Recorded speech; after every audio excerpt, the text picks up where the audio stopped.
Gotta remember to tell you when we're going to Georgia. Well, Gotta remember. We could do that now. well, you sent me either I sent you a screenshot. yeah, you sent me a or screenshot, so it's right here. You can look at. it Let me see if it's still the same. Yeah, it's still the same. All right, cool. So we'll leave September 18th. Arrive in North Georgia September 19th. Filming Thursday. We have a free day on the 21st, and then 2 days drive back home. All right. So you approve of this schedule? I do. Okay. Yeah. So all Future Brian has to do is now book hotels, and then we're good for that. So we're heading to North Georgia next month to do some filming with Do It With Dan, who I haven't heard from in a long time. We never met in person. He's got some sort of interview going on at Atlanta Motorsports Park. And the actual Team Ryan. Hello. Can't stick around. Fun to see you guys. Always podcasting regularly again. Yeah, we're trying to make it a thing. I have a huge Amazon order, which your money's going toward, for a bunch of stuff over there in the other room that'll be the new studio, with like lighting and everything, so we don't look all bleached out, like kind of how I look now. Because it's just like the windows and like an overhead light. So we'll have real studio lighting. We'll be sitting down instead of just here at this table, which will also open up my living room to do stuff other than just podcasts. Because when people come over, there's really nothing to do. Like, this is the space in the house. That's the living room. And half of it's just podcast stuff. Whereas the computer room that was the dining room over there just has my computer and an old piano in it that's out of tune. And that's it. So, yeah. But next month, so I'm not going to order the stuff until after we get back from Georgia, because it's like we have a week of doing stuff and then a week of being home and then a week of stuff. And with a big Amazon order, stuff will come in piecemeal and I want to be here for all of it. Yeah, that makes sense. And the big thing is the chairs. So I've got some IKEA chairs, but this Saturday, there's like a community yard sale that I just saw. There was a flyer for it at the post office, coffee shop. But that's before we're filming on Saturday. So I want to take a look around town and see if, like, hey, is there someone getting rid of like a decent chair? Actually, let me check the calendar and see something real quick. Oh, that's going to be a good one. The Sock Monkey says, oh, yeah, and Ben McElwee wants to come out for that. I was just about to say I'm rocking the Ben McElwee. I feel like a little bit. Yeah. Yeah. I just told high and tight. Yeah, because I have a wedding on Friday to go to. I'm just the plus one, so it's not really like immediate family, but it is going to be cool. And I don't know, like my girlfriend's kind of over weddings, I think, in terms of attending them. Yeah. But I'm kind of in a space where I always kind of like weddings. They're just, I mean, I don't get all emotional or anything. I just kind of like being fed. Nice. Yeah. And friggin', it's like, yeah, you're getting a free meal, but you got to wear uncomfortable clothes. Yeah. I took my suit to the dry cleaners, and so that's a thing. Do you want me to raise that up some? A little, yeah. All right. I keep moving this around to where my mouth is, because I know that like I tend to speak maybe a little. This is the one that you loosen it all the way, and it's still tight. Yeah. So I think this is the one where you can take the nut off completely. Like, there it is. It's off, and it's still, you got to grab it with two hands. Damn. I think this is the one from Guitar Center. Yeah, this thing's stuck. All right. I think that should probably be good. No, I literally did nothing. Oh.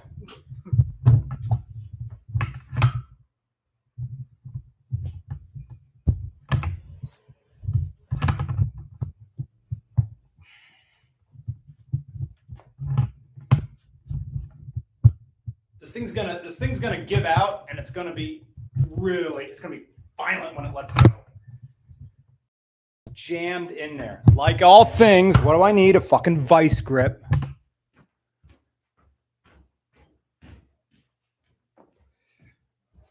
Yeah, this is all going to be really fun to edit tomorrow. What? Trying to be cool. I've got my house vice grips and I got my garage vice grips. That's how you know you've reached adulthood. You have 2 sets of vice grips. And I should know, like every single repair, you might as well just go get the vice grips because that's what. See, there you go. Look at that. Ultimately, you can struggle with whatever you're fixing. That'd be freaking Struggs McGee over here trying to make that happen. Whereas the vice grips, man, it's like jaws of life. I think that's literally what the jaws of life are, aren't they? Yeah, I don't know. All I know is that they're oh, it's not that one, it's this one. Is some pneumatic, yeah, you're right. Pneumatic like vice grips with like some cutter in it. Yeah.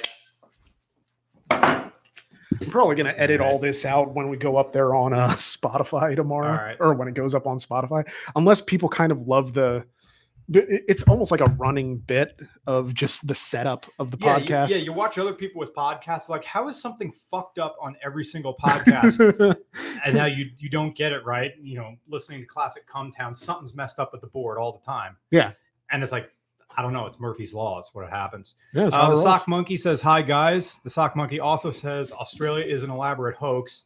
You know, right now, you're not wrong, because what do we need? Like, there's that meme, like, you go to the DMV and it's like, oh, I'm sorry, you forgot to bring the Declaration of Independence. Oh, yeah. So I don't know what Australia wants from Americans right now. So we're very, very generous for when we're going.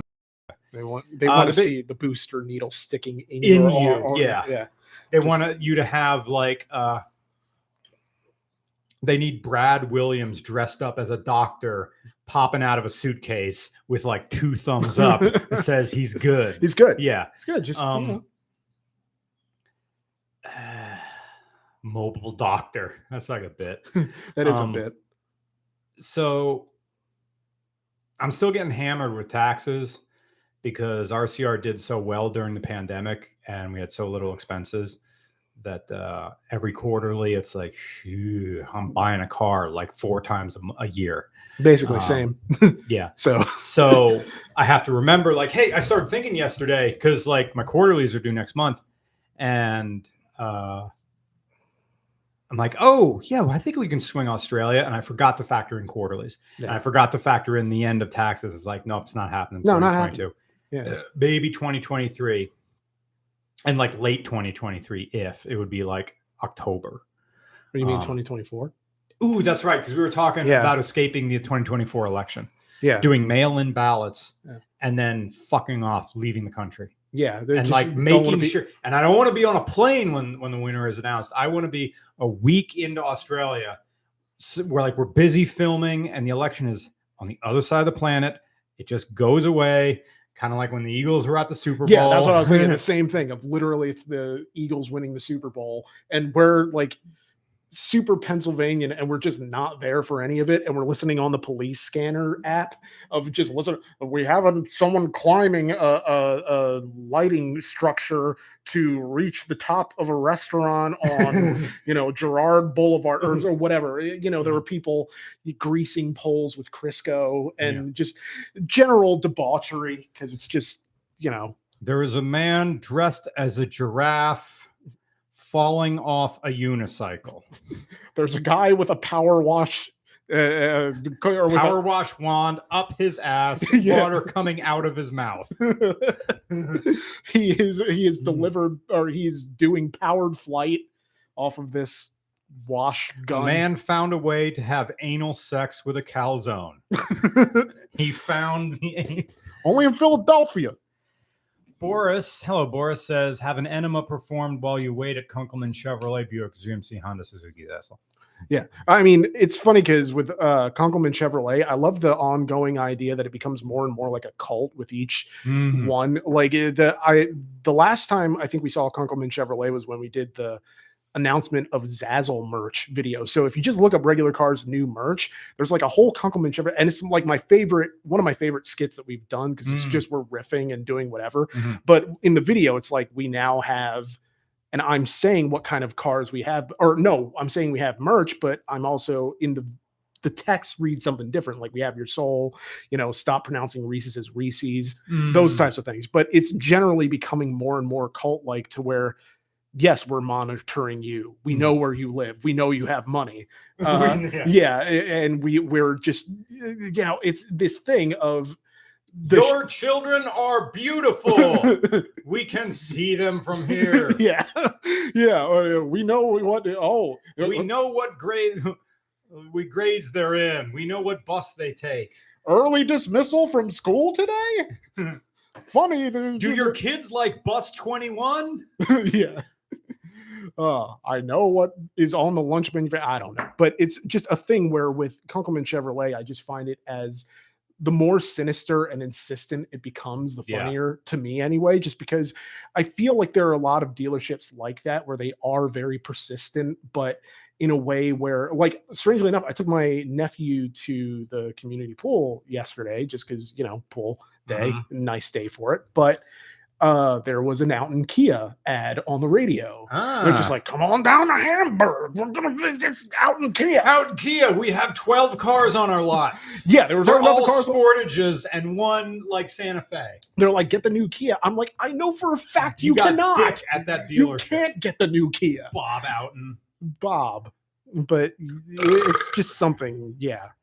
I just... car dealership ads are just hilarious to me. And I know that Big Bill Hells is still the gold standard. Yeah. But it's always going to be chasing that dragon. We'll get to super chats in a minute.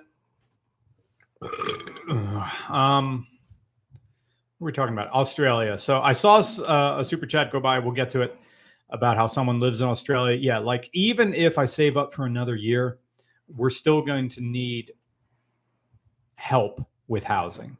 So the idea of paying for a hotel for we'll be there at least 2 weeks because I'm getting my money's worth out of those plane tickets. Yeah. We don't have camshaft software paying for shit. Oh yeah. And although Andrew Lamb's going to be in the US this month. So his girlfriend lives in Chicago. So he's going to be here. Definitely have him on the podcast. He said, you should come out here and visit us in Illinois. And I'm like, you should come to Pennsylvania. Yeah. There's stuff here. There's stuff. We can go to Philly. We can get a bus. We can go to New York City. I've had my fill of Midwest. If I'm going to Midwest, I'm going to Adler the Eagles house and doing fun gay stuff. And then, but the rest of Midwest, it's like, Yeah.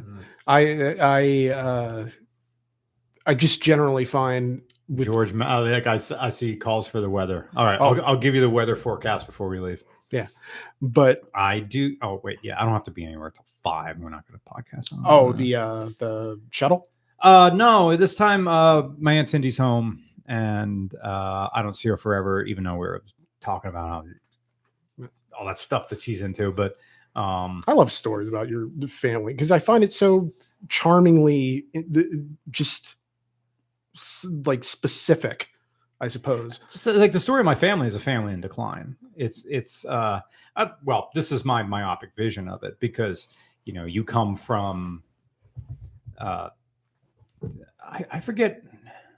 Yeah, it was on the father's side. They were the more recent German immigrants. The father's side was barbarians. And then the mother's side, also Germans, but they were like the entrepreneurial business people. Like they were well-to-do when they arrived, and they were in Allentown for like a long time. I don't know how many generations. So they weren't riding the immigrant struggle bus when they get here. Like they had a plan.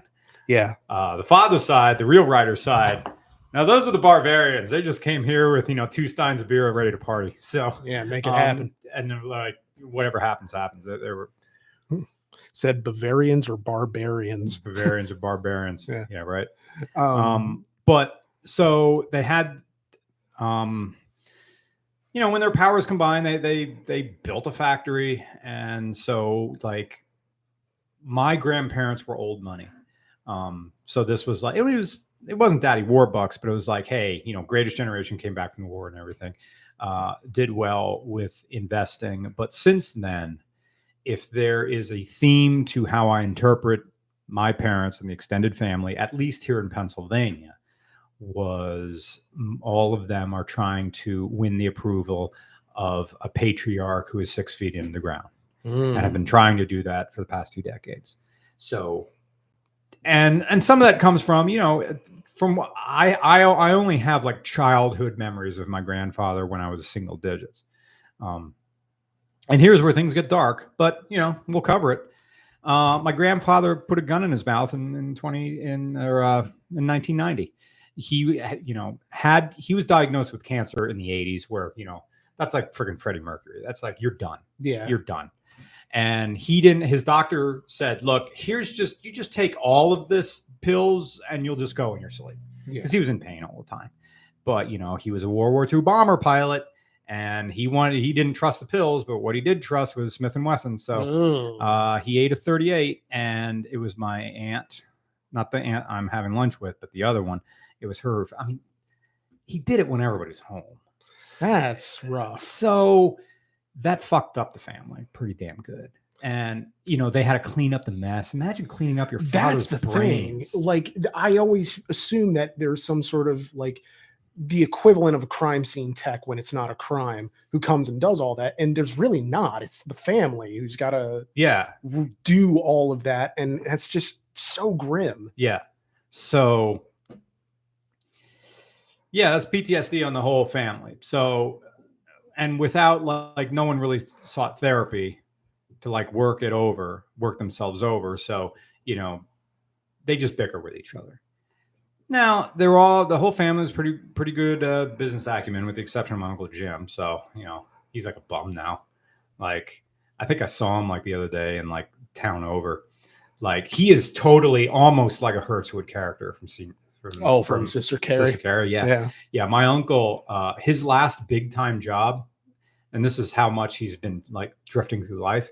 His biggest career was a crew member on Eastern Airlines. Huh. That's going back. That is going way back there. So Uncle Jim, like, Grandpa paid for him and Dad both to go to freaking West Point. So, military academy. And when Uncle Jim didn't like enter service after that, he just like fucked off. And then, he had like a Mustang or something, or I don't know what. The really nice one. No, Mustang 2 style. That was 70s. Yeah.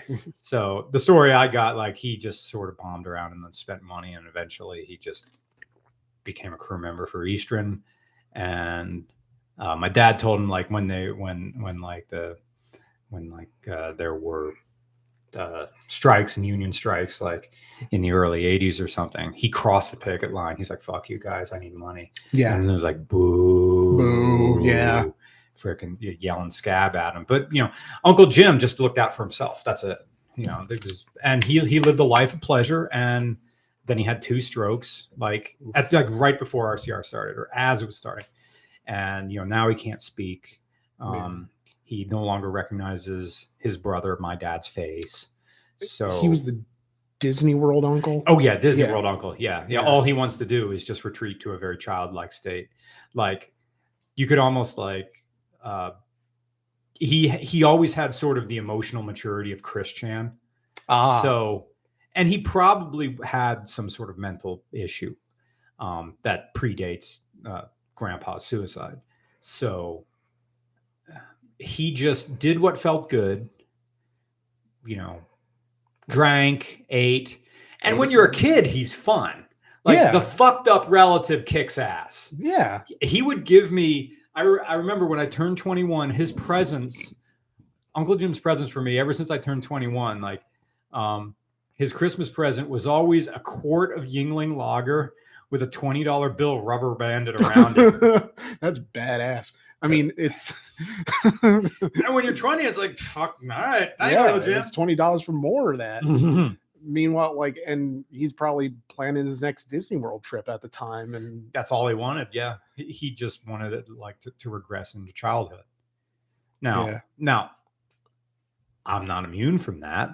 because my whole thing is that I spent my entire teens and 20s and essentially most of my 30s like in the closet. So now I'm out. I'm 40 years old. No, I'm 41. So the whole thing with hanging out with furries is that's me trying to recapture a little bit of my fuckable years in the 20s. So not that I'm having promiscuous sex, it's just being in sort of that carefree environment is liberating in a tourist way.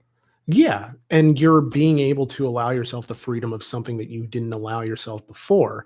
And by the same token, I think it's something that, people recapture their youth in different ways. For me, recapturing my youth is a freaking, I don't know. I find really dumb things comforting. So for instance, one of my favorite places in the world, and I'm not kidding, is being in a fast food drive-thru. Like even if I'm not getting anything, just being in the drive-thru, like sitting in the line as it's going around, it's just a weirdly comforting thing because it takes me back to a different headspace where, that was a treat, I guess, because it's different from when you're, whatever you expect that like you're going to have dinner at home and instead you're getting drive-thru or takeout, whatever. And it's just, you're in there, you're listening to the radio, you're listening to, or sometimes if it's like early morning before school, you're listening to the, radio where they're talking about all the different things of the day. And maybe they're talking about something interesting. Maybe they have a movie review that you want to listen to. And it's just, you're going around the carousel of commerce, for lack of a better term. And you end up feeling a certain safety in commerce. Like that's my thing of like, I feel a certain amount of safety in commerce. That's why all the Christmas music videos are kind of filmed in and around the King of Prussia Mall and all the different things that it's kind of, I have these traditions and most of them involve, even if I'm not getting anything, just being around in sort of areas of commerce. Do you remember when there was the arcade on the second floor of the Berkshire Mall? Yeah. Aladdin's Palace. Hell yeah. Yeah. And they used to have a Crazy Taxi. They had this balloon, or not balloon. It was like a gliding. You had a glider, but it also was a pedal bike, and it had a wind machine that would blow it into your face. And it was kind of like was that during like the DDR era where arcade cabinets got huge, or was that like yeah. And after that game went away, they replaced it with a DDR like game where instead of your legs and feet, you're using your arms to kind of like match everything. Okay. And so it was just very odd place, but wonderfully odd place. And they had the Star Wars original trilogy arcade game with a little yoke that you can use for lightsaber duels. It was great. But the game is Pilot Wings. Yes, I knew the word wings was in there somewhere, so thank you for that. But yeah, late 90s, early 2000s, I lived there for a very long time. And part of it was because it was right next to the top floor where the Bon-Ton was, which is another place that I had a weird sense of comfort going in. Yeah, it's just into the Bon-Ton where time stops. It's like, even as a kid, I knew it wasn't quite on the level of Boscov's. But going to the Berkshire Mall for me was a big deal because like, they got 2 floors. They got 2 floors. 2 floors. 2 floors. Do you know how much shopping you get done in 2 floors? They have a whole floor that's just a food court. Elevator. That's when I was a little kid. I was scared of the elevator going down because I thought it would crash. Yeah. Now this is like really little. So all I wanted to do was ride the escalator up. And then when you're up, well, you're at the other, the escalator dumps you out at the far end of the food court. So you got to turn around to get to the elevator. Go back they down. ended up reversing which ones went up and which ones went down for that. I don't know if it was for that reason, but it used to be that when you came into the mall, you had to walk around, like the escalator that was facing the entrance to the mall was the down escalator. And I guess they figured that's because people are going to the food court and then leaving, when really it's people are going to the food court when they get there. So they ended up switching it around so you didn't have to walk around to get to the food court, the up escalator. But it's weird because, so much of that mall is built around those 3 anchor points. You had the Boscov's, you had the Sears, and you had the Bon-Ton in the middle at either end. And really, those are the only 3 places where you can like shit in peace. So me as a mall rat in the 90s, well, it wasn't always a Boscov's in the 90s. I think it was like a Wanamaker's and then it was something else. But did you need your mom to get there, or because you lived in town, could you take a bus there? No, I walked. I was in great shape back then because I was walking everywhere and I had like How long does it take to walk from? Like a half hour. Oh, really? That's it? Yeah, it's not that. Well, I mean, from where I live. But that was before they made that bridge there by Viva, right? Or no. It was there, and then they closed it down to redo the bridge because it was classic Pennsylvania bridge filled with all kinds of mess. But yeah, it was absolutely great. And what's weird is I would walk to the mall to go do more walking. But for me, it was kind of like that's a Friday night, that's a Saturday night, that's great. And sometimes it's like TV show where you run into like random characters as you're going along, and then suddenly throw a couple people, you got a crew going, and then suddenly you're 5 people deep. You're rolling around the Berkshire Mall, and then you lose half of them when you need to go stop and take a shit somewhere. And you're like, well, because I don't want to shit in the food court bathroom because then that's like there's too much chaos, too high traffic area. But if you go to the Boscov's or the Sears or the Bon-Ton, those are much less traveled bathrooms and you can shit in peace. It's great. And it's just, man, why am I? That's so weird that we may have passed each other briefly when I was working at that mall at the camera shop. Almost certainly. I cannot fathom. And I've thought about that a lot of just like, wow, like if you go back then, like you wouldn't even know. No. And it's just so strange to me. But yeah. People asking if what's on the beer menu, and the beer menu is seltzer water. I'm not counteracting the coffee I drank at the coffee shop and immediately have a beer afterwards. I've learned my lesson. Can't do that anymore. Can't crossfade my uppers and downers. So let's get to these super chats.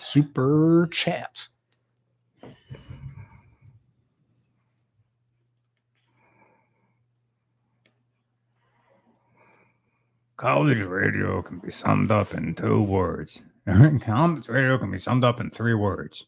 Dead air, dead air. Yeah, I want to find that guy who said he's in Australia. The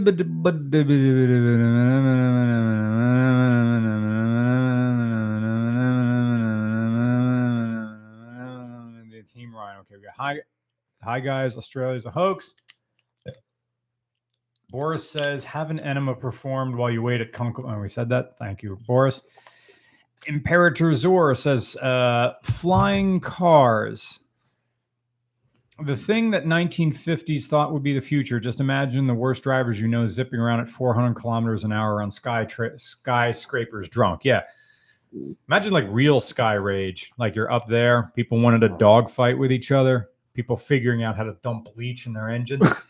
It was like James May talked about like after he got his private pilot's license, that there is just paperwork upon paperwork that you need when you have an airplane. Now, how would you combine the DMV with FAA regulations? Because planes have something called TBO. It's time before overhaul.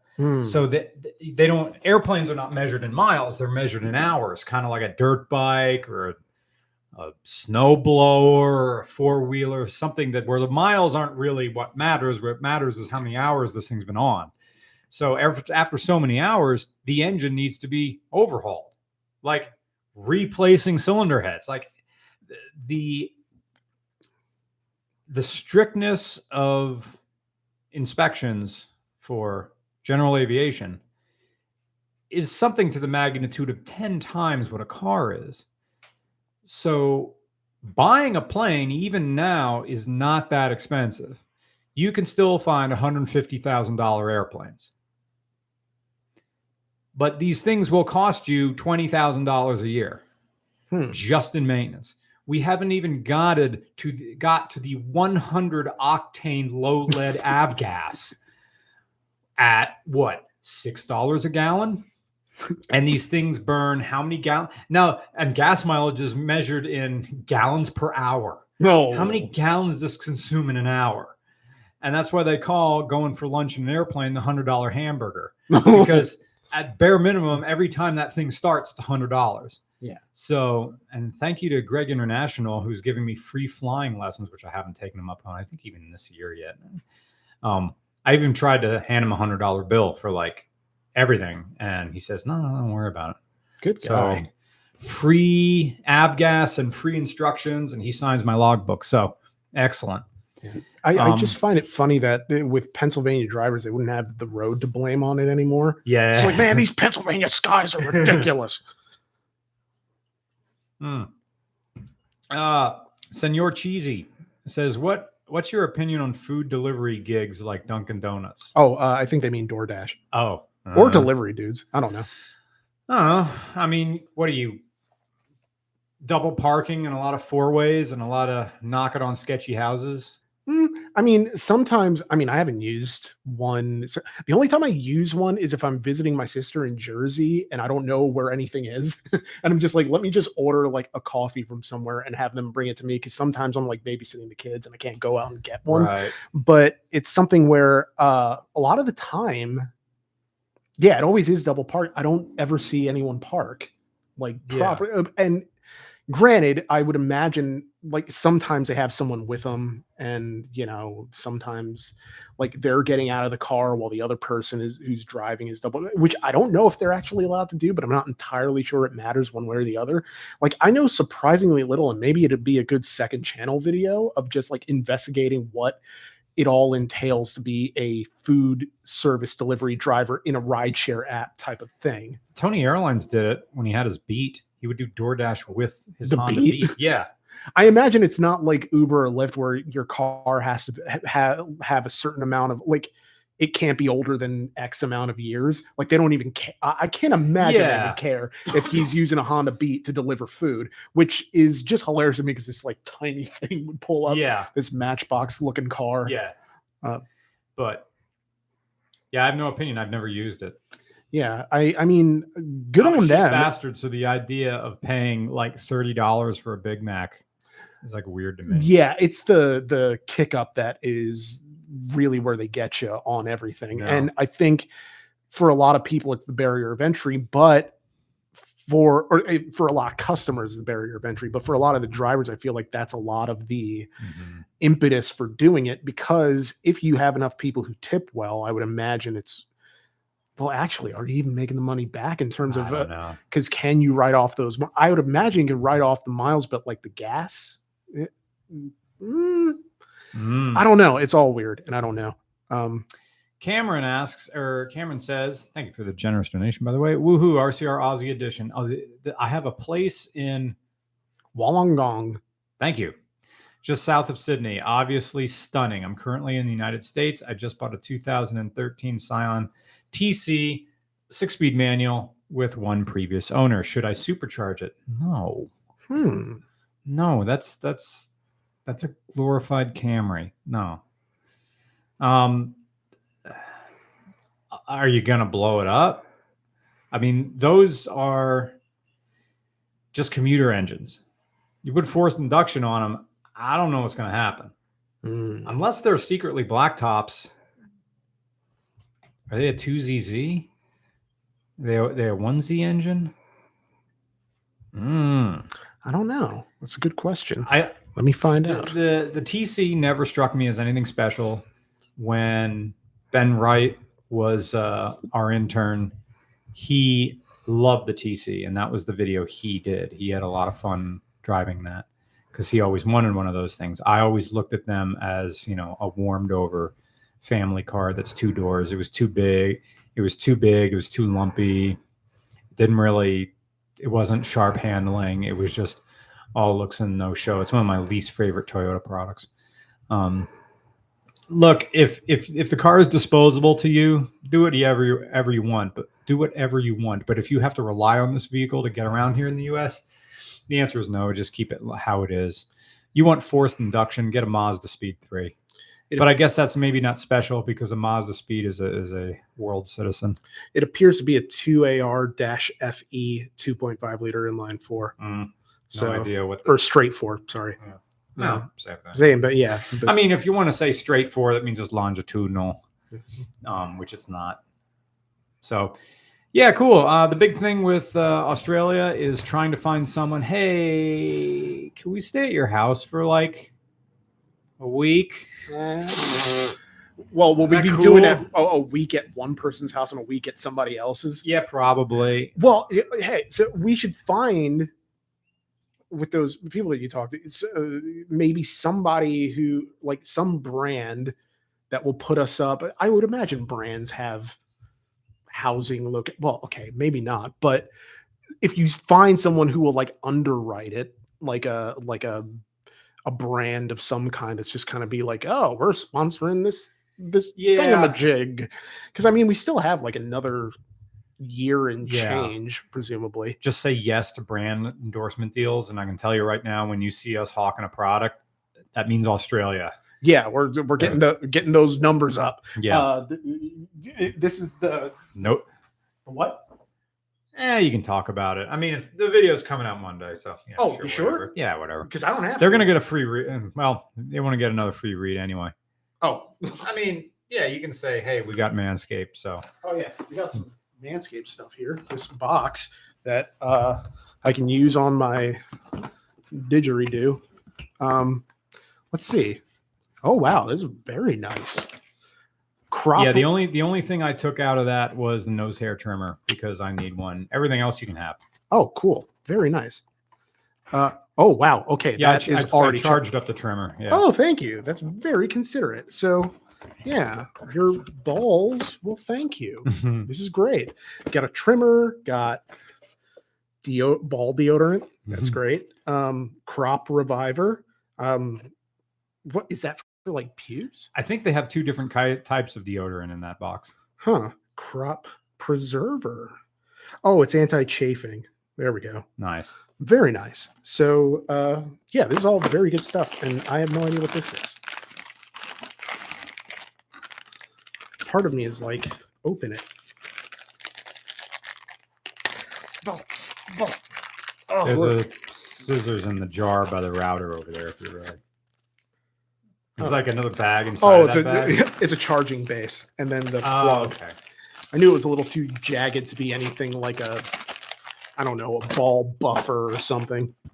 But no, this is very great. Thank you to Manscaped for working with us and sending this nice box of goodies that I actually will use because, I don't know, man grooming.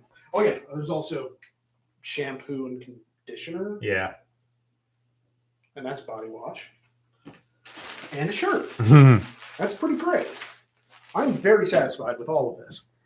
Martin with your Euro says, passed my driving test this weekend at age 37. Woohoo. Any European trips planned? No. No. Sorry. No European trips planned. Yeah. Australia gets priority. I'm not even thinking about the UK or Western Europe at all. I never asked. Why Australia? Because we went to New Zealand twice. Well, you went to New Zealand twice. Oh yeah, but it was the second thing. Like people were saying, "Come on, you're going to New Zealand again." Yeah, you haven't come. It's right yet. There. And I told people, like, fine, we'll do it. We'll do it. But yeah, and also no language barrier. That's another good point. And generally cool with Americans. So yeah. Tuxedo Runner says, are you doing reviews in Georgia? Yes, one. We have time for one review while we're there. I submitted my truck off the website. It's an Overland 4Runner. That's cool, but I want to do a Malaise era boat if I can find one. Ryan Vance says, can I send more song lyric questions from obscure punk bands, or is that frowned upon? I probably won't know what the lyrics are, so I wouldn't know how to help you. That was last week. Yeah, we were looking up the song lyric meanings. I mean, if Dominic DeLillo was here, DeLeo, I think. Sorry. I don't know that for sure. I'm guessing. It's weird. I should really know my friends' last names, and I just don't. He would probably know, not me. Yeah. Senor Cheesy says regular cat reviews when? Well, we could review the cat at the coffee shop that the owner of the coffee shop found.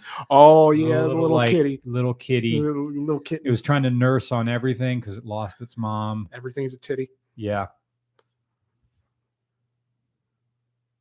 I wouldn't mind a cat, but I leave the house so often that I can't have a pet. And I don't want to revolve my life around animals. Yeah, it's kind of the struggle. I don't even have houseplants in here. Andrew Levato, thank you for a generous donation. I can't believe I finally caught your podcast live. I think your reviews are works of art. About once a week, the line, I heard Tommy Fenstermacher's mom is younger than he is. Genius. I appreciate you guys. Thank you. That Tommy Fenstermacher, like rumors about Tommy Fenstermacher should come back. Yeah, it's just the idea that he's somebody who is essentially a college-age Chuck Norris, except it has nothing to do with him being badass and everything to do with him being a somewhat weird anomaly of human existence. Just, Your line, I heard he flunked home run. Yeah. Genius. Oh, thank you. I heard he has to go to summer school for riding the bus. Like he somehow rode the bus wrong.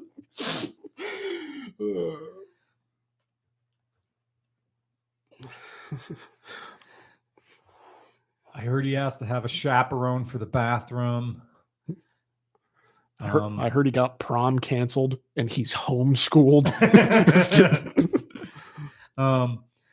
Monty Sport 94 gambled on a 2000 Boxer S with a salvage title and haven't died or declared bankruptcy yet. Must have Very from nice. Houston, been watching since 14. Thank you. Okay, so good. That's great. You got a Porsche with an R title and it hasn't killed you or your bank account yet. Awesome. I sincerely hope you don't die. Yeah. Ever. Shia Poof says, what's the tire brand on the Nairo? Oh, shoot. No idea. It's just the ones that came with it. It's just the OEMs, whatever. It's probably some like low rolling resistance, hard as shit tire. Bless you. Bless you again. Yeah, I saw 2 Saabs out in the wild yesterday, including a 97X, which is kind of that SUV looking one. Okay. I had never seen one before in my life. Is that the 2-door? Oh, I don't think. I mostly saw it from the back. I kind of wanted to like chase it down and just be like, hey, I don't want to drive it or anything. Can I just like walk around your car and look at it for my own, I don't want to say spank bank, but visual memory pleasure. Frank Castle says bathroom chaperones are an actual thing. Okay. Yeah, they have them at the flea market I go to every week. Wait, for adults? Yeah. He's just a guy hanging out in the bathroom. He'll hand you a paper towel. He has an attendant. Oh, okay. Attendant. All right, I'm getting that confused. I mean, like a kid can't handle going to the bathroom or is going to do shit while he's in there and has to have a chaperone. Yeah, we had this one kid senior year. It was either senior year. Yeah, because senior year it would have been because I had Mr. Pejkovic for homeroom and for sociology, and I think during senior year, like somewhere during my school career, which would go from like 89, it was like 88 to 2000 or something, whatever, it's 12 years. And for a while, it wasn't enough that they did differentiated instruction. Yeah, it was my 5th grade year, so I'd have to do the math to figure out what year that was. 90s something. So freshman year high school was 96. 95, 94, 93, 92. So 1992, they started integrating special needs, or sometimes we call it the resource room kids, into the regular classroom for a portion of the day, and that continued. I don't know if it continued in middle school or not. I can't remember, because at that time in middle school, you're switching classes for every class.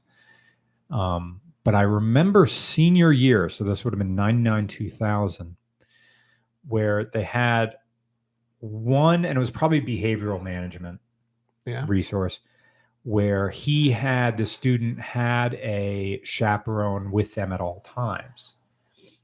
And we knew him as like the FU kid or the flip you off kid, because that was his thing. Like, he'd come into the like cafeteria and then just like this the entire time. And I think the chaperone had to carry his tray or else he'd throw it or something. And you got to keep those hands free for flipping people off. Yeah. And I think it was eventually he got sent to the IU, which at least in Pennsylvania, it's called the intermediate unit, which is a school specifically for that stuff. Yeah. I don't know what's called in other states, but for a while they existed at the traditional high school. And don't know where I'm going with this story, other than Chris Chan's trial was like a day ago or something like that. Oh, the trial itself. Like sentencing or something. All right. Well, like there was something where he didn't have to be present for, and there's something coming up where he is. Because when I saw, I think there was a point where it kept getting pushed back, and there are these letters that Chris Chan is sending out from prison. Yeah, I read one of those that are super incriminating. It's almost like fan fiction, and the more you read it, it's like, okay, this person is just detached from reality now. And I started to think, you know, as a former educator, how much resources really would have been needed for CWC, and was that person? They had a driver's license, so you could get them to perform some sort of task. Yes. And on the other hand, I was starting to think about Frederick Knutson's channel about that Harvey Darger or whatever. Oh yeah, Henry Darger. Yeah. Yeah, who like a true outsider artist. Yes. And like, okay, and then long after his death, like the paintings, okay, this meant something. Like there was some sort of artistic expression going on here. And I was drawing comparisons. I was doing this when I was making dinner. I was drawing comparison between CWC and Wesley Willis. Yes. But like Wesley Willis is a fucking legend. And because we had that conversation about Wesley Willis with Tom Clark when we were over there, about how this is almost one of the most purest songs I've ever heard from a schizophrenic man talking about having an episode on a Chicago bus. Yes. And it's Freak Out Hell Bus, I think, is one of my favorite songs. And there is sincerity to everything that he's doing, Wesley Willis, to where that is sort of, people were fans, but they weren't following along in a Schadenfreude kind of way. No, they're not in a like, hey, let's point and laugh at it. I mean, in some extent, there's a let's laugh at the absurdity of a song about whooping Batman's ass. Yeah. But there's like, but I don't feel like the internet culture surrounding him necessarily was as vindictive as it is with CWC. Yeah, Wesley Willis got on Howard Stern. Like, he had difficulty expressing himself in words, but when you put him down on a freaking keyboard, what you got was unfiltered emotions about his own mental state. Like, he was aware of his condition. Yeah. But through like him playing a demo, the weird thing about his songs is that I think at some point somebody told him that a good pop song is like 3 minutes and 18 seconds. So now all of his songs were 3 minutes of 18 seconds with like a minute of nothing but that keyboard in the middle. But then you could almost retcon that and said, well, that gives you time to reflect on his first two lyrics. Yeah. Like what it meant. And you know the second lyric is coming and it's going to be amazing. So yeah, and it almost works as a deconstruction of pop music of like, if you say this is what the ideal pop song is, well, then I'm going to give you the ideal pop song and prove to you how fallacious that is. Yeah. And so, that sense of honesty and sincerity in there is more what do you call it? Like it's more authentic than I don't know what I'm trying to say, but No. basically it's something where, I don't know that you can recreate that No. without immediately exposing the artifice of what you're trying to recreate. Yeah. Because it came from a very dark, for lack of a better term, place. Yeah. Because he talked about how he would have to like wear headphones on the bus and just play metal music to drown out the voices. Yeah. So he loved music, and making it was therapeutic for him and a way for him to feel normal. Yes. Yeah. It's I got kicked out. His one song, I got kicked out of church. What is it? I got kicked out of church. I started screaming cocksucker, like motherfucker really loud, it really is something. My mother smokes crack rocks. Yeah. Like it's even almost weirder. Like actualities, like early film. Like this is what's happening. Yeah, observations or renderings of a particular tableau that is not meant in a what do you call it, like a poetic kind of way, but in a literal this is what happened kind of way. And there's a certain truth to that. But with CWC, it's always been about commerce. It's always been about like the art that Chris Chan made was never about expression. It was really about how can I make money off of this? And it's some like the Sonichu comic book. They're all about monetizing some aspect of their life. And but they were doing that before they were famous. Yes, but it's something where they spent a lot of the time trying to get this turned into something. Right. So that they weren't creating art for art's sake. Yeah. For art's sake. I mean, it might have started out that way, maybe, but even then it's not for its own sake. It's towards the end goal of monetizing it in some way. And you can't separate like the narcissistic element of it. And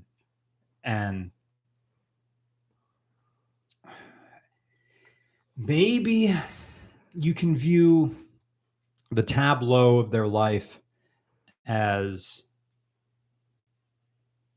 no, I'm trying to separate Schadenfreude with it, and I don't think you can. You can't. And that's the only reason people want to see how depraved it gets. And it got to the point where once this saga came out of the harm Chris Chan did to Barb, mother Barb, it became something that almost became too depraved to, well, I mean, it had been that way for a long time before that. Let's be real. This was it's like real life BoJack Horseman. Yeah, it's gets to except like BoJack Horseman is funny, like, and it has moments of genuine comedy. Yeah. I don't know that there's anything actually funny about Chris Chan, like even in a cringy way. That sense of like cringe. Viewing the failure of this is like, is it a? Will we eventually, in like 20 years, view it as this is the failure of the state? It's a combination. It's so many things. It's so many layers. It's this Venn diagram of how nature and nurture coalesce around one person, and how the perfect failure of nature and nurture kind of because it was Chris Chan's nature in the sense that, I mean, they had no control over acquiring the mental problems that they faced. But by the same token, when both your parents are narcissists and they, it's born of a thing where a lot of the times people realize, Chris Chan's mother married her husband because she wanted a house, or that's the general implication. And, he was a much older man when he, conceived Chris Chan. And, there's all those studies about how the older you are, the older a man is, the more likely the child's going to have problems in that regard. But I just, it's very rough and very horrifying. And those letters that Chris Chan sent from prison pretty much dig a severe like word salads at this point. Yes, it's very strange because now Chris Chan's at the point where they're calling themselves Jesus Christ now. Essentially, they are affixing godhood to their personality, which is just bizarre to me because I'm like, if you're a god, you wouldn't be in this position.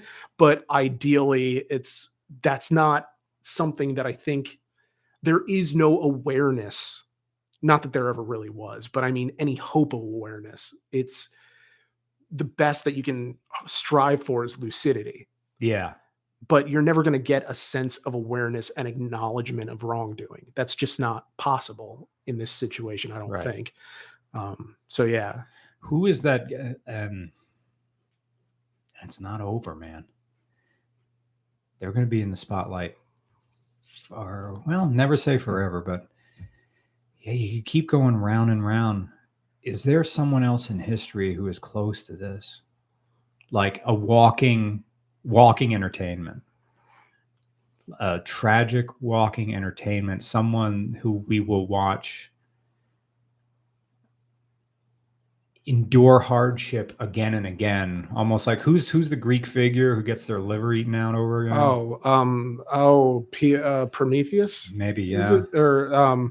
But I mean, honestly, and this is a weird comparison, kind of makes me think of Bam Margera in the sense that bad things are always happening to Bam, and he has the capacity to say, hey, I want to get help, and he's had tons of people in his former like circle. Yeah, and Steve-O got clean. Steve-O was able to get his act together. And both like Steve-O and Johnny Knoxville were just like, yo, if you need, we will literally drop everything we're doing if you say you need help and you're serious about getting help. Like, we'll cover it, we'll do the whole thing. But there got to a point where like he was just not wanting to get the help, and it was compromising. That's kind of why he couldn't be in Jackass 4. It's that you're compromising Steve's sobriety by being there. You're compromising the safety of other people. And it's something where you can't separate what made him famous with what's arguably continuing to keep him unwell. Yeah. So it's difficult. And, you know, I feel like a lot of people in my area around where I live all have like, it's the same way like we all have a Taylor Swift story. A lot of people have like a Bam Margera story. I got mine. Yeah. So it's just, I'm saving it for the Adam Friedman show. Yeah. I don't know. Nick Mullen asked for a bunch of topics because he's trying to make it structured. Yeah. And that was one of I got my Bam story. So I can save that for that. There you go. I got to pee, and we'll get more of these. I also have to pee. So if you want to save water, don't flush, and then I'll pee on your pee. I don't have a water bill here. Oh, all right. Yeah. Greg takes care of the water. Yeah. So I'm going to go. I'm going to redo these monetizations, and I'll get right back to it. All right, cool. And let's see. I will do brief, which is the death of any radio show, but I'll still do a what's in the news type thing while you're taking a pee. There we go. So yeah, basically, all right, screw the news. Let's talk Power Wash Simulator. I know I've been on it for the past like 3 podcasts, but I really have deepened my focus and obsession with this video game to the point where I kind of want to get a power washing wand and go about it in real life. I mean, I just got done cleaning a giant boot-shaped house that was going to be turned into a school, and it delivers a benign sense of accomplishment to where you get, okay, it's just a video game where you go around power washing things clean. And, you know, there's nothing more difficult to it than that. There is no sense of skill or sense of difficulty. You know, you can use as much. I think the only limitation is on how much soap you can use, and yeah, there are challenge modes that will limit the amount of soap and give you a timer. And it sounds like Brian farted, but I can't entirely tell. But you can essentially do all that kind of stuff. And now I'm going down the rabbit hole of simulators because now it's almost more interesting than real life in some regards, which I know reads as a comment of how sad a person's life has to be. But no, I have a great life. Don't get me wrong. I will play Power Wash Simulator with my girlfriend and put on Lemino videos or Nexpo videos and just listen to those. And it's great. But now up next, I kind of want to tackle like Car Mechanic Simulator because I feel like there's a lot to learn doing that. And I hear great things about it. And, you know. Do you want any peanut butter cookies? Oh, no, I'm good. Thanks. I am stuffed. So now that you are back and I've bored everyone to tears with Power Wash Simulator talk, I really think you would enjoy Power Wash Simulator. I think it's on Steam, but I will go take my bathroom break. I'll try Power Wash Simulator at someone else's house before I spend money on a video game called Power Wash Simulator and watch me like it a lot. Paul Unisat says, hello from Wisconsin. I get naked to poop. As do I. Only in the summertime, though, and the wintertime. Sugar Fett says, I have a 2017 Mustang. That's a V6. Got it 2 months ago. I'm finally unique, just like everybody else. Hopefully, the manual transmission doesn't crap out too soon. You'll be fine. If it's a 6MT, you'll be fine, or 5MT or 6MT. You'll be fine. Have fun. Shift a lot and enjoy yourself. Andrew Palmer. Happy to see you all. Curious what your thoughts were on the Hyundai and Vision 74. And then just where Hyundai is now as a car company compared with the past. I love the Vision 74. Please make it. I don't care that it's hydrogen. Make a limited amount. Someone will buy them. It's, as Matt Farah said, it's like the greatest hits of Giugiaro, or is it Pininfarina, or whoever designed the DeLorean? Was it Giugiaro? It was the greatest hits of the late 70s and 80s. It's a fantastic shape. Yes, it's not going to be as aerodynamic as the iconic 6, but I don't give a shit. Look at it. It's fantastic. Yes, that's what we want. I love it. Would I buy one? No. I don't have the money to buy one. But I hope that there'll be room with electric cars in the future where the entire point of the car is beauty. And that's it. And that's something that is not really being done right now. We are in a transitional phase. Most vehicles are crossovers. Like in the 70s, a lot of sedans, a lot of personal luxury cars. Not there wasn't beauty in the 70s, obviously, because you're being a car called Vision 74. But the idea of making a electric car with mediocre range but fantastic looks, nothing wrong with that. Nothing wrong with that at all. Especially how honest it is, the Vision 74. This is a car made to look good, and that's all it does. Yeah. There are faster stuff, there are stuff with more range. This is made to look good. Like, it's here to be attractive.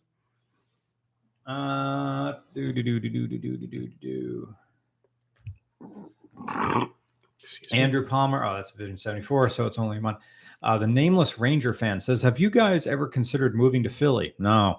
I live close enough to Philly as it is now. So there really is nothing there that's any more here than here.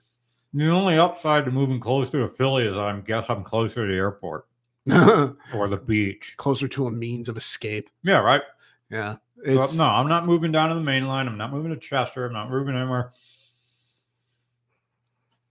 The closest I could see moving is like just south of, I don't know, Allentown. Yeah. Like within an exit of the Northeast Extension. But all that really does is like shave off like 40 minutes to the airport. So whatever. Yeah. And since we're not flying a lot lately, I don't know. I still look at Zillow for the pornography. Yeah. I like that some houses are coming back to earth a little bit. Although you're still buying like ranch houses for $280,000. So it's like, and my ideal house has to have a 3-car garage. I don't care about the house. I just want the garage. Yeah. But on the other hand, I don't want a lot of land to mow. And I don't like the neighbors have to be non-existent. I don't want neighbors because I don't mind oddball neighbors where I am now, and there aren't any. But the nice thing about renting a house is that if the neighborhood goes sideways, I only have to put up with it for 11 months and then I'm out of here. Like Well, that's the end of my lease and I go somewhere else.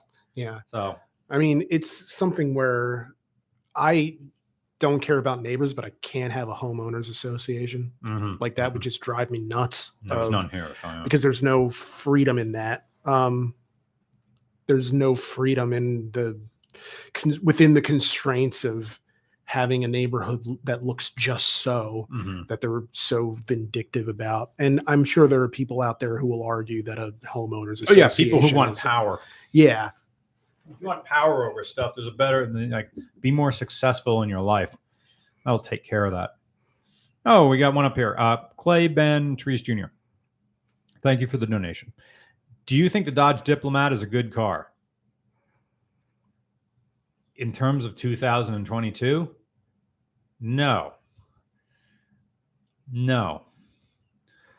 That is at best early Iacocca years and at worst pre-Iacocca years. I think it's a nice funky Malaise era blob that looks cool at car shows, especially if it's in good condition, or as a rat rod with like big tires or some heap, then it's cool. But as far as good transportation, no, that's a terrible car. In the same way that my Falcon was a terrible car. It was great to drive around and have people compliment me and feel safe at a gas station where there's like casual white supremacists hanging around. Then yeah, that was a great car. But as far as a mode of transportation, no, quite terrible. So whatever it takes. Question. Any car that takes you farther away from white supremacists is a great car. Yeah. Tommy says, imagine when we get to the point where running a gasoline powered engine is too expensive due to low resources such as oil and gas. It's a special occasion when using fossil, like it's a special occasion. Yeah. Oh, eventually. I mean, it's a limited resource. Eventually you'll run out of crude oil. And we will adapt, as we always do. It'd be an interesting like switch into the infrastructure. People like this argument because like, what about the end times? Like all things, it will be a slow transition. Yeah. In the same way that you see all those, I like these videos that appear on YouTube where it's old colorized footage of like stuff from the turn of the century. Yeah. Where you have cars mixed with buggies, mixed with those like street cars that are like driven by like overhead electricity or like a cable car. Yeah. You have trains mixed with early gasoline engines, and they're all kind of just meandering about, and we're not sure which is going to make it. And then it's just people are walking around, and that's normal. Yeah. Yeah. So right now, like we had a little bit of that, like in the teens when people were riding around on those bird scooters and Lyft Lime or whatever, Lime scooters. And I think everybody had like, now I don't see those scooters anymore. No, because we haven't been traveling much, but yeah. Yeah. Now you can just buy them, I think. Can you? On Amazon. That wouldn't surprise me, actually. Dono and Foster have them for just riding around.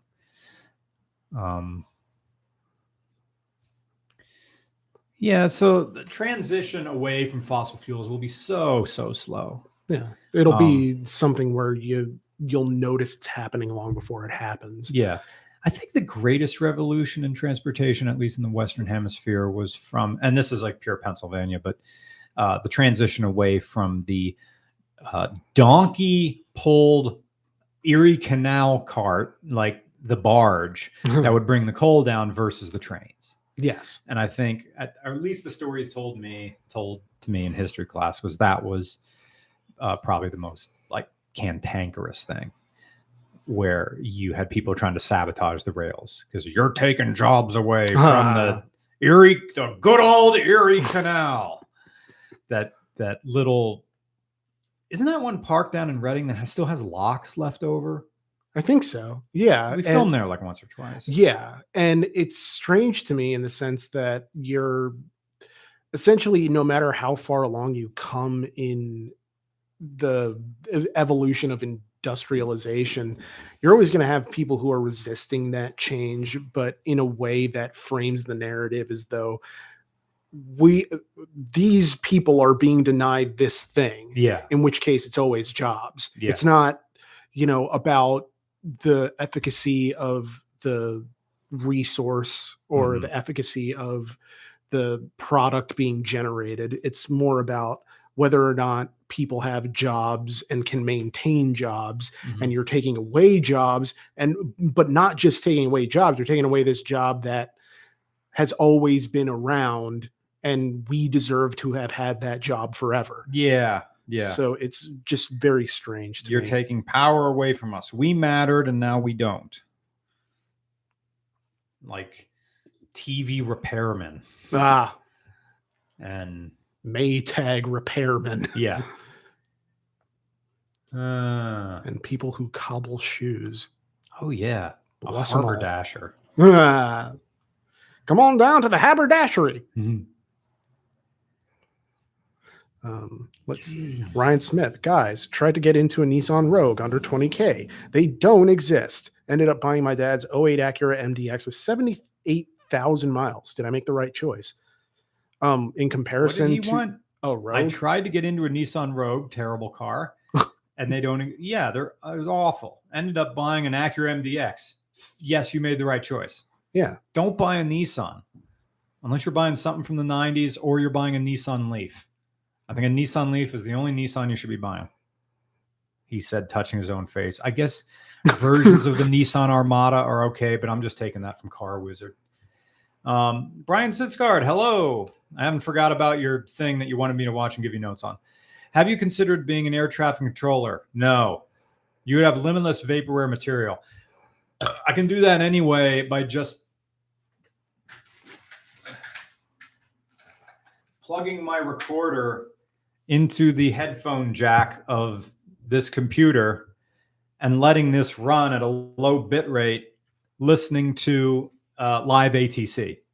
Because people stream air traffic controller chatter, and I can just cut that up. In fact, I did it twice for regular and or like there's a Mr. Regular channel, which now we don't care about anymore. Because we're trying to make money.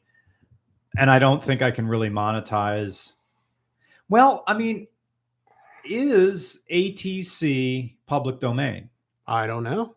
I don't know. Even if it's not, you are creating transformative content out of it. I am, yes. So and I'm taking their stuff, slowing it down, putting filters on it, and adding free music on top of that. Yes. Creating more of a trance track with like people telling you to hold short Bravo, turn mic Bravo, that. Someone said the Nissan Frontier is a good truck. Okay. That's a choice.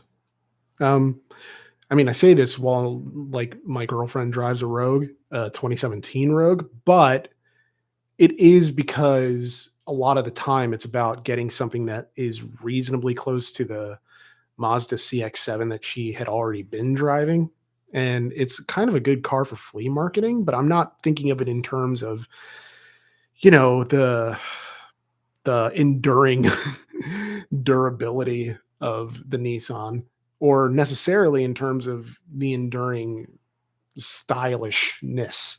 But, could be worse. Could be better, but it could be worse. Yeah, I'll keep sending you pictures of like used RAV4s. Yeah, used RAV4s. Can't go wrong. But let's see. The guy who with the or asking about the Diplomat said, I had also thought about buying a 79 to 91 Ford Limited Crown Vic as my daily driver. 79 to 91. That's a big range. That is a big range. Okay, 70. Oh, you want one that still has a Windsor block in it? No. You want one with the 2-valve modular, later one. You don't want one of the old ones because this is coming from Car Wizard. And I agree that those Windsor blocks, they were very good engines before they started putting a whole bunch of accessories on them.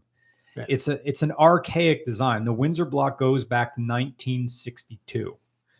I believe was the first year for the 260 block. Although the 260 block and the 260 block 289 302, I think I think they're all the same block. Maybe. Maybe the heads don't line up, but it's the same family. They're fantastic engines when all they're doing is running an AC pump, a water pump, and a power steering pump. Great. But now you add a lot of electrical stuff to it. Oh, and these were engines that were never meant to be smogged. That's what really livened up the Falcon when we took all the EC, like, because it came from like an early 90s Thunderbird or something, like a late model. It was a late 302 block. So once we got rid of all the environmental protection on that engine, because again, it's going into a 1960s car, all it has to do is comply with emissions regulations from 1960, which doesn't exist. Yeah. So do whatever you want with the engine. They run freaking fantastic, but it's like,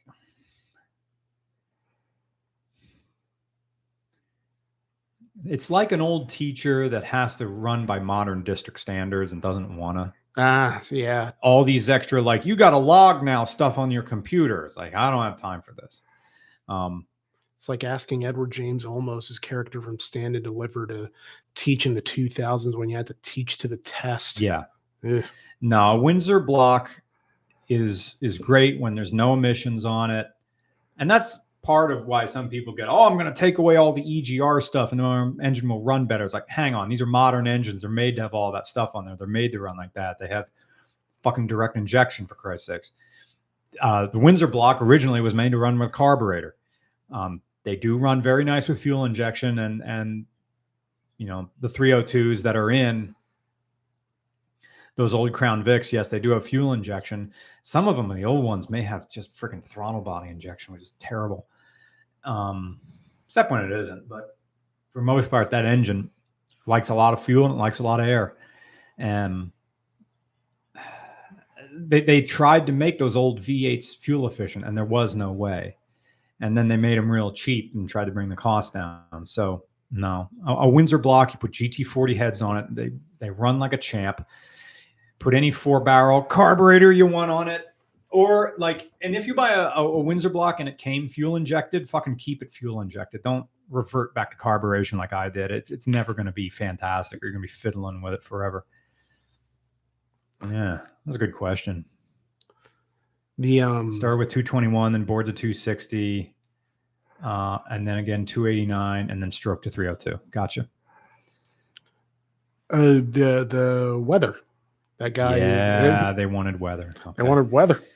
Let's take it down a level. Let's take it down just a little bit. Take it down and get it ready for the weather forecast. Get that smooth going.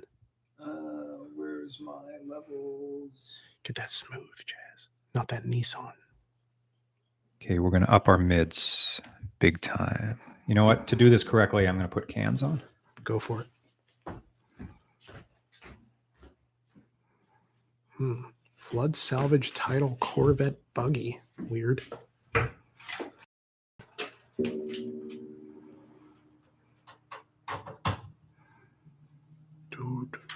You know, I don't know if the guys from the Adam Friedland show have extra cans. So I'm going to bring these. Oh, all right. I wonder if he has enough mics. If so, if not, I'm going to bring mics as well. I'm going to probably the one upstairs. Or actually, no, I'll probably just bring this one. And I think I have some extra cable, so I don't know if his mixer uses a 1/4-inch or XLR.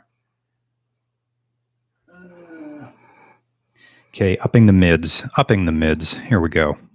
Very nice. Max mid. Should I go max mid and like no treble? What's that going to sound like? No treble. There we go. Nice and flat. No treble. Max mid. No max treble. bass. No treble.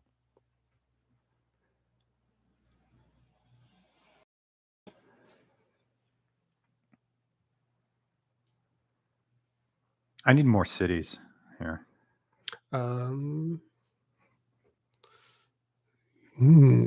Cleveland, Newark, Baltimore. Harrisburg. All right, so we're going to go Des Moines. Oh, I can just search for them individually. That'll be easier. And now your local on the 8s, accurate and dependable from the Weather Channel. And now your local weather from Des Moines, Iowa. Currently, it is 90 degrees with a high of 90 and a low of 64. Today, partly cloudy. The high will be 90. The low will be 64. Sunrise was at 6:20 a.m. Sunset will be at 8:19 p.m. Chance of rain 10%. Humidity 24%. Wind southeast at 5 miles an hour. Heat index is 93 degrees. Pressure is holding steady at 30 degrees, at 30 inches of mercury. Visibility 10 miles. UV index 8.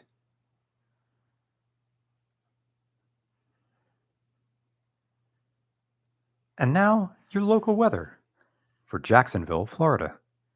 Currently in Jacksonville, it is 75 degrees under partly cloudy skies.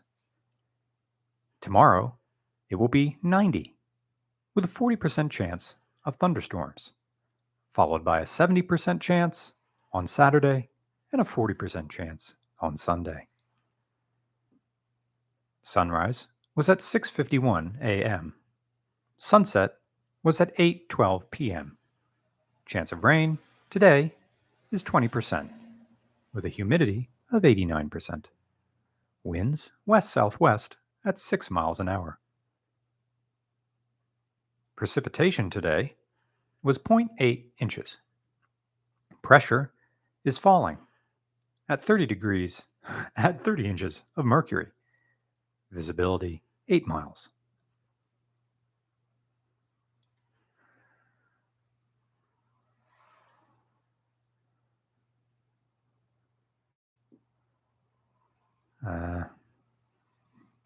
Your Blandonboro. Blandon. It is not coming up. It's just coming up Blandon, Pennsylvania. What microphone do you use? This is the Shure SM57, which is the studio version of the SM58. Of course, this thing is being altered by a mixer, so you can achieve a similar thing with any sort of like multi-channel mixer with an equalizer, with equalizer settings on it. And as always, today's weather for Cincinnati, Ohio. The high is 88 degrees with a low of 64. Currently, it is 84 degrees. Tomorrow, it will be 81 degrees under sunny skies with a low of 59. Sunrise was at 6:48 a.m. Sunset will be at 8:38 p.m. Chance of rain 10%. Humidity 48%. Winds north-northwest at 7 miles an hour. Wind chill of 88 degrees. Visibility 10 miles.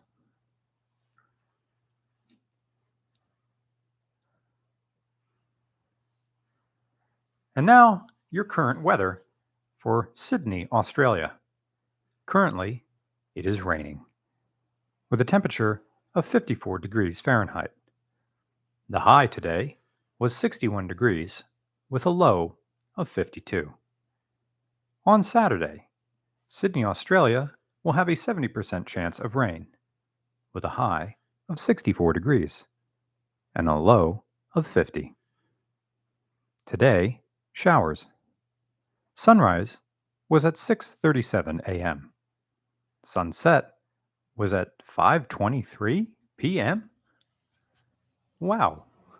Chance of rain was 60%. Humidity was 84%.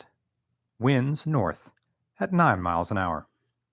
Visibility 7 miles. Oops. Love the chat. XYZ, best adult dating. Okay. Yay, bots.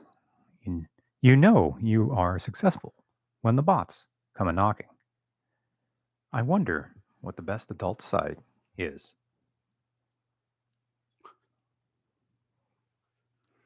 I should just do the city of where we're going to be.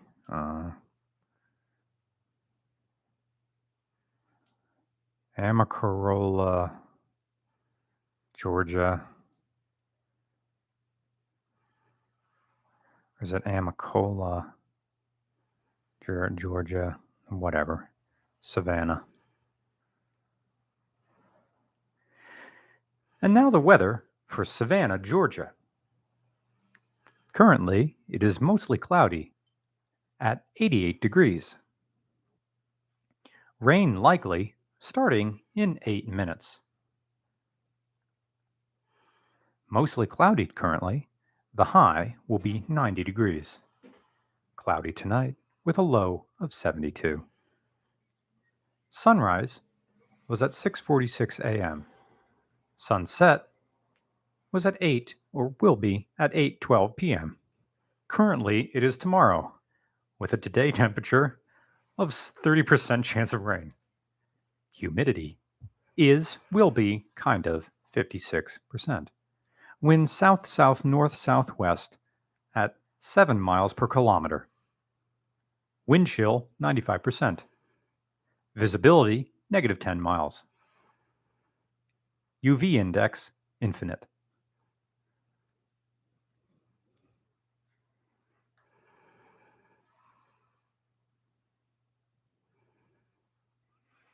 And now your local weather for Toronto, Ontario. Currently, it is 77 degrees with a high of 79 Celsius with a low of 60 degrees Kelvin. Friday, it will be nighttime at 7:35 Fahrenheit. Saturday will be partly dark at 75 degrees above average. Air quality is 2 with a low health upgrade. Sunrise 6:18 p.m. a.m. with sunset at tomorrow. Chance of rain A+. Humidity detention. Wind north-northwest at 18 school bus leaving. Feels like making love. Precipitation, I'm sad. Pressure is getting a lateral move to 29.999. Visibility, yes. UV index, downloaded. And that's your local weather. Nicely done. Very nicely done. I mean, this is all the information fit to print, or at least in all the news fit to print. Yeah. There we go. Have to check on super chats. Super chats.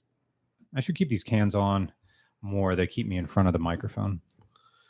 There was someone in the regular chat who asked when they can expect delivery of the mugs.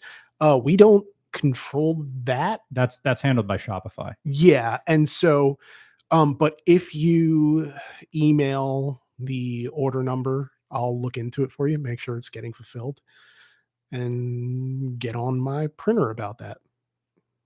To your personal email or to the the info@regularcarreview.com. Gotcha. Yeah.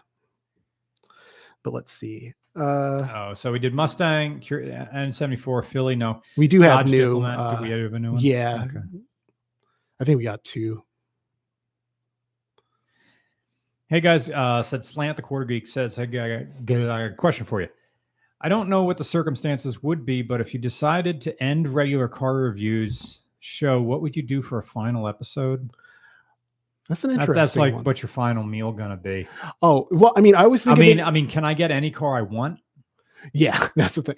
I mean, because my whole thing is, I would almost kind of want it to be how I imagine the ending of The Simpsons would be. It's like, how do you end The Simpsons? It's like, well, I would just want it to be a normal episode, and that it's kind of like how the first run of King of the Hill ended. Of just It was just a regular episode. Yeah, there's no saying goodbye.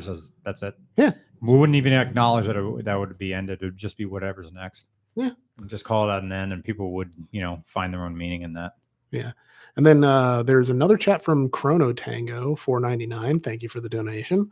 Happy to see you guys again. Do you think we will sooner see mass hybridization of entire lineups before the death of the IC to the electric motor? No. No, we need a battery revolution for that. Like, if solid state is going to be the big savior that people hope it's going to be, then maybe. I think what's most likely, and this is just going by current technology, it's still so new. Now, remember the GM EV1 in the 90s, that was powered by lead acid batteries. That was golf cart batteries, and its big upgrade was fucking NiCad batteries. Oh. That was before lithium was even a thing. And now we're seeing the upper limits of what lithium is capable of, which is usually about 300 miles. Unless you have a gigantic battery pack, and you can expect 400. I don't know what the Rivian does.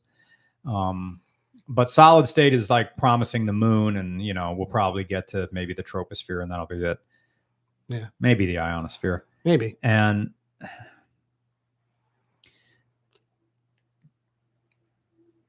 don't forget fleet vehicles that need to drive and drive and drive and drive, and they can't be down. Yeah. Think of the trucking industry, including day cabs, including box trucks, including sprinter vans, in all the vehicles that have to maintain, that can't overheat, that can't stop. They just got to refuel and keep moving because they're a tool that makes money. Yeah, maybe swap drivers literally out there like 18, 20 hours a day. Yeah. Just operating. Right. And that's what a nice car can do. As long as your radiator doesn't leak, there's enough coolant in it, there's enough oil in it. Even if it has an oil leak, just keep pouring oil in it. You got a slight radiator leak, keep pouring antifreeze in it. A nice engine will keep running. Yeah. It'll keep running until it has to finish its job. Whereas, a hybrid vehicle, it has to be able to run completely on its ICE engine. And then hybrids don't like getting hot. They don't like getting cold. Or hybrids, when I'm talking about full EVs, like the one I have. Now, I think what we're going to see is probably what the Niro is doing, or the Kona Niro, is where you have a platform that's made to take all three. Downside is it doesn't take all three well. If they have to have compromises in the design of the body for it to do all these things, but at the same time you've lowered the barrier of entry and you've lowered production cost. And so, like, I'll get into it when we finally review my Niro. It's not a very good crossover because it has a high floor for some weird reason. We'll have to take apart the back and show you how much room is being wasted in the back of that thing. I think so they can say it has a flat floor. I don't know. But what it does do well is it almost behaves like a hot hatch when you put it into sport mode. That's the fun thing. But what it really does is it's still, even at an economy car, even at an economy level, like a Niro, it still is a luxury car, certainly priced like one. And the luxury is not having to deal with emotionally unsatisfied citizens. Meaning, I don't have to go to a gas station maybe once every 2 weeks now for either refilling or refueling the 4Runner or refueling the whatever giveaway car we have. Yeah. And then that's pretty much it. That's pretty much it. Which is great. I'm doing all this with 110 in my garage. I'll be doing a lot more when I get 220 out there. So, like buying premium economy or like buying first class, yes, I'm doing my part for the environment, conveniently ignoring all the stuff going on with mining the lithium. But what I'm really buying is exclusivity. And I think, remember how when people ask, what kind of car should I buy? One of the questions is always, what are your emotional needs? How does the car have to make you feel? Yes. And what a budget EV makes me feel is superior. Yeah. Like, I don't have to wait in line with you people. Yeah. Now, the ones who put the stickers on the pumps. Yeah. I don't have to look at that. People. I don't have to smell on you. their trunk. I don't have to overhear conversations. or I can overhear them less. It's like why I keep my membership for American Airlines Admirals Club. I don't have to wait around the normal part of the airport. I get to hang out with the civilized people, the people who know how to behave in public. Maybe that's the luxurious. I don't have to spend time dealing with people or overhearing people who lack good social skills. Yeah, you're buying into good public behavior, Mm-hmm. and or the company of good public behavior. You know, all this time I never even bought a membership to our local country club. I don't even play golf. I mean, I play old man golf. I hit the ball as far as I can see it, and then walk to it and hit it again. But I wonder if it's worth it. I can't imagine many things I would enjoy less. Just than to me, golf isn't about golf. It's about drinking all day. Yeah, it's about drinking, you know. Or like I hung out with some people who just smoke weed and golf, and they said this is the greatest thing in the world. I guess in some ways it's nice. It gets you really enjoying swinging a club, but I guess you could say that for anything with weed. But that's true. Yeah, I'm gonna look the country club up. You know, grab a few. What are the dues? Too much, probably, for what you get, I would imagine. They have a pool. There is like a bar and like, I guess, a restaurant. What's funny is I like the Admiral's Lounge, don't get me wrong, but for some reason I kind of like being with the, I don't want to say common rabble, but I can't think of a better term right now. Just normal people, I guess. The economy, you know, it's because there is, I don't know, I like the more thriving, vibrant clash of humanity. But I think that's something that is very situational. And maybe I wouldn't feel that way if I were actually in a high stress environment or in a high stress mindset. You have to apply to be a membership at my local country club, but it doesn't say how much it is a year. Apply as if like be considered? Yeah. Well, children on the participate unlimited greens fees. Resident, family, and single golf memberships offer an equity and voting privileges with the purchase of $500 bond, something. What's the price for just coming here and hanging out and not playing golf, but jumping in the pool? Social membership information. Social memberships include use of the pool and recreation complex during regular hours at no charge, and guests are welcome 5 times a year at the daily guest fees. No, I just want to come on. I just want to hang out, man. I just want to hang out. You can buy a membership to your local community pool for probably less and get better people watching done. I'm not there to people watch. No? I'm here to pretend I live somewhere else. Did you hear that a bunch of people got poisoned by the chemicals at the pool in the YMCA in Reading? No. That's weird. I mean, I imagine it's people who got the proportions off in terms of the... Joe Matera's bar is better. I'm just looking at pictures of the bar. Membership inquiry. So maybe it's something I can negotiate. Yeah, we could do our riding at the country club, but I don't think it'll be as good. Because we'd just be there with, this is like a country club in the most expensive part of a very poor county. And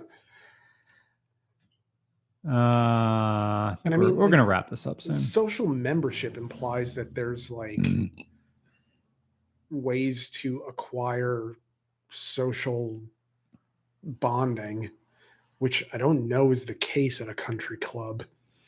Yeah, I think all the networking you get would be out on the golf course. Yeah. Jeffrey Thompson doesn't have a question, but thank you for your donation. And Quaxum Metaphilia says, allow me to contribute to your Australia plans. May I recommend catching an AFL match at the Mel? I'm not a big sports guy. I don't know what I'm looking at. So no, I'm not going to go into that. I want to jump in the beach. I want to jump in the beach. I want to jump in the ocean. I want to drive some fun roads. I want to have some great breakfasts. Oh yeah. I want to sleep in till 10 a.m. and immediately get up, brush my teeth, and go to breakfast. And I want breakfast to last from 10:30 to noon or 1 in the afternoon. I'm going to have 2 or 3 cups of coffee. I'm going to have a big breakfast, like a Hunter S. Thompson style breakfast, nice, slow, preferably outdoors, because the bar was set high, because the Seaside Cabaret in Lower Hutt, Lower Hutt, New Zealand. Yeah, those are sideshow Mel shoes to fill. Have I had just every day of like, have I had enough breakfast? I haven't. I haven't. I would like some more breakfast. So other people said, yes, what state would you be staying when you come to Australia? Obviously somewhere between Sydney and Melbourne, or Brisbane. It's the coast, right? I don't know. I guess we'll be probably flying into Sydney, and then we got to get from Sydney out of Sydney. And it will take all of my gumption to not do Ken Watanabe impressions as we take Sydney to Los Angeles, one of the longest flights in the world. He takes it every 2 weeks. Is that really one of the longest flights in the world? I don't know, but it's from Inception. No, it's not. There's like Papua New Guinea or some far flung place that has like something to London Heathrow. Is this fuck off 787 like at the limit of what that thing can fly? Huge thing. So yeah, RCR Australia 2023, 2024.